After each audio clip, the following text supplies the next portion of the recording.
We're looking directly across the street at that iron railing that's to the left of the entrance into the building.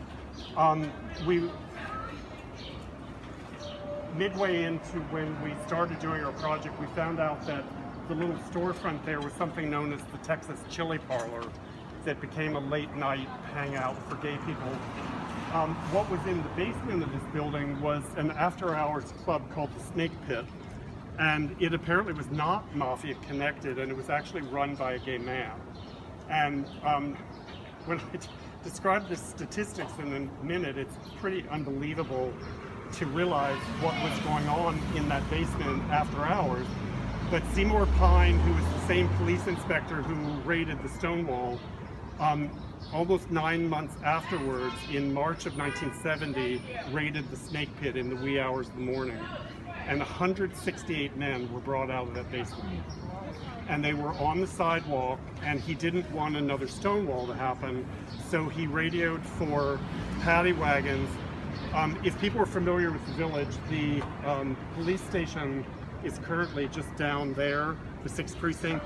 But in 1970, it was still an historic building that's 1 block over, almost near the river. It's now a fancy luxury apartment building called Le Gendarme.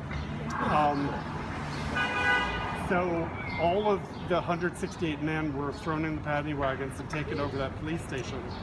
And unfortunately, what transpired next is just unbelievably horrible, and I'm hoping I will not choke up. I've told this story 100 times. Every time I tell her, I choke up. He was a young immigrant named Diego Vanales. I think he was 21 years old.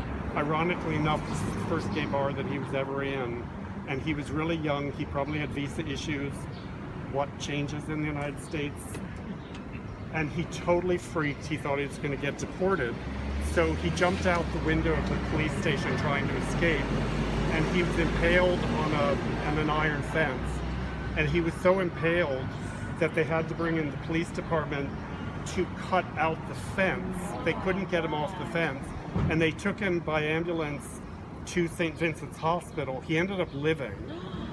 But this again, to get pre-internet, cell phones and everything else, the Gay Activist Alliance and the Gay Liberation Front, which had only been just formed, they sent the word out, and they gathered 500 people that gathered it in front of Stonewall, and they marched from Stonewall to the police station protesting what had just happened. And the handwritten flyer, if you can't read it, it says, "Any way you look at it, that boy was pushed, we're all being pushed."